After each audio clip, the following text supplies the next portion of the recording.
Hello everyone, my name is Iffat Suchona and I'm from Dhaka, Bangladesh. So here we are. This is really a great opportunity. So today I will share one practical tip for inclusive education and learning, especially for teaching speaking skills in English classrooms, particularly for the STEM background students. So my students are first year students in civil engineering departments, and they are required to have some English classes as per their course requirement.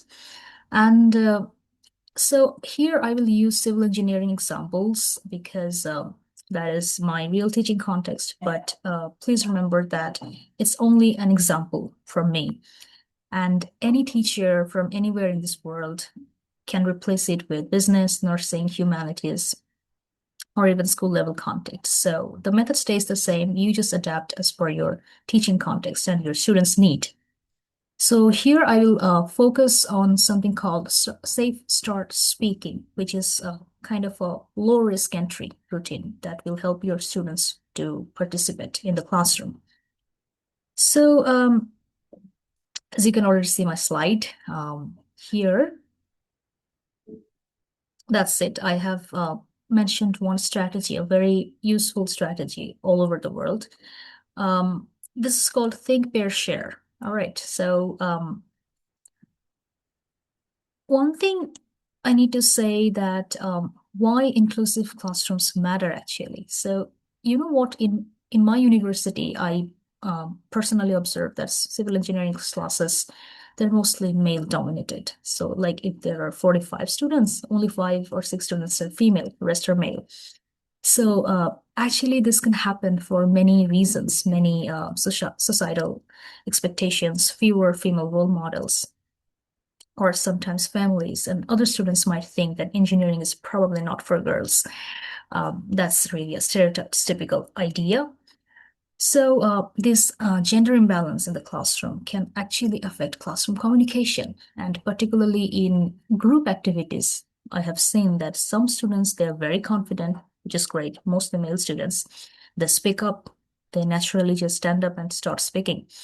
While there are some female students, they stay quiet, very shy. Sometimes they may want to speak, but they don't. And there are some students with weaker English. They may remain silent when they have this fear of making mistakes in front of others and sometimes a fear of being judged. And I'm sure as teachers, you have also seen this. So this is why inclusion matters in language teaching. And what I think is inclusive speaking means every student needs to be in a safer situation to try to speak, to make mistakes, and to feel seen and respected.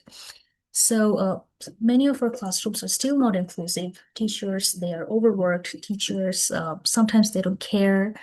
True, sad but true. Sometimes we have large classrooms, as I was saying, 45 students in one classroom, and time pressure. And sometimes we teachers are strongly focused on finishing the syllabus because time is running out. So yeah, but one good thing is inclusion can start with small routines, and this is where I bring my tip here.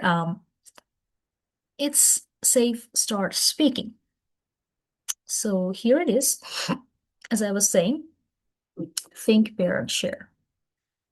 So what we can do here is step one is think. For 30 seconds, students need to think. So as a teacher, I will give a very small, simple prompt, ask my students to write one sentence only. Like, let's say, which is better for a small footbridge, wood or concrete, and why? It is only one sentence. Students mostly won't feel pressure. And I can also give my students some sentence starters where weaker students can take help, right? In my opinion, one example is just some starters to help them. Step two is pair for 1 minute. So students can share that one sentence with their partner, and that will be a very powerful step for inclusion because students will practice it with their partner. There won't be too much pressure because I'm not calling them up in front of others. It's just between them two, so they don't feel exposed. And step three is 30 seconds of sharing.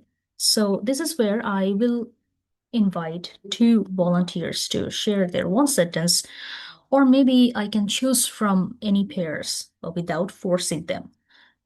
Or if I can allow the students to do some digital thing, like they can access to Padlet or Mentimeter, or there is Zoom chat box. Say I'm recording myself on Zoom. They can also type it in the chat. I can read the sentences aloud. Then I can ask them to share more. So that can create the inclusive environment. So, see, I allow students to speak or type or voice note, any of this. In case of voice note, if you allow your students to use mobile device, you can think of this option, Vocaro. Vocaro is a really great option. You go to this website, you just, it's fully free. You don't have to even sign up, nothing. You don't have to pay anything. You go to the website, you record your voice, you save your voice, then you share it with the person you want to. That's it. You can even delete your voice once it's done. All right. And with the think, pair, share option, I just need to add one more thing since as teachers, we need to teach our students speaking thing. We need to give them some kind of structured framework. There is one which is called CER, speaking frame. That makes the speech very structured. CER means claim, evidence, and reasoning.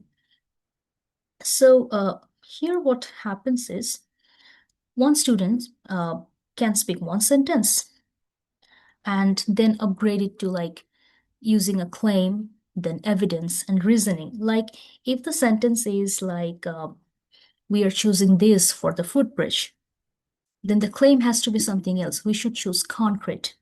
Then the student has to add some evidence because it lasts longer in heavy rain. They can even take help from Google or ChatGPT. For reasoning, why? The explanation must be there. It reduces maintenance cost. If you give this framework to your student, they won't feel lost. Like, how many sentences should I speak? How many times will I be given? How should I start? How should I end? Within the framework, they will start speaking, they will practice. Gradually, they will improve, and you will notice it. And as a teacher, your job will be to facilitate it. If somebody makes a mistake, you just correct it. You add something, you help them. Somebody might even forget a one vocabulary. You help them remember it, or you tell them to use ChatGPT responsibly. So what you can do is you can give a CER card, like a small sheet, and it will support some weaker speaker equally as well. Okay. So here are some digital aids you can also make use of. You can take help of Google Docs, which is very easy to use. You can also think about Canva. You can ask your students to make one slide in group and share it with you. You can even ask your students to use any open AI like ChatGPT or Perplexity, which is fine. Just give them some boundaries and tell them to use it responsibly, ethically, like not just copying or pasting. You tell them what you want from them. They're supposed to do it. So yes, this is where things actually might become very useful. And the thing is, safe start speaking can help with the group work. You will notice because in group tasks, what happens? There are always some students who want to dominate, and there are other students who just stay silent. Some students do nothing. So when we move into longer group speaking, you can do what? You can rotate the roles. You can change the roles among your participants, all right? Because the goal is to include everybody. Everybody should get a fair chance to speak. So when the class is fully male dominated, what do? I plan rotations so female students also get visible roles like presenter, questioner, not just note taker. That's another stereotypical thing. Girls are better note takers. They may not be, not always. And there are some quiet students who can just summarize. They can also move up. You can also use some digital support here, like name picker wheel or timekeepers to keep the roles fair and organized.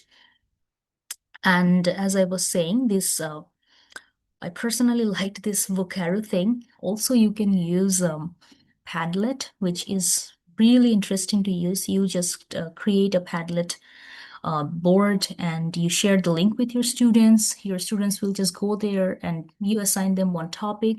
They can upload pictures, they can type their answers, they can, since it's a speaking class, what they can do is they can voice record it, they can even video record it.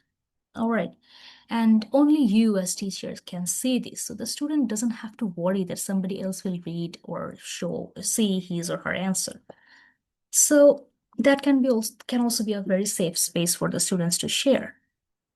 So here also inclusivity is happening. So yeah, I just want to say that think, pair, share with flexible participation. That is really a good strategy. It actually helped me in my context, and sometimes it can turn silence into participation. It can build confidence step by step. And I use civil engineering example because that was my context. Okay, I am still a teacher there, but as I said earlier, you can adapt this to your own subject and learners. All right. So once again, inclusion is not about making everyone perfect. It's about making everyone safe to try. So thank you so much for listening, and I hope you can try this tip in your next class. Let me know how it goes. Thank you.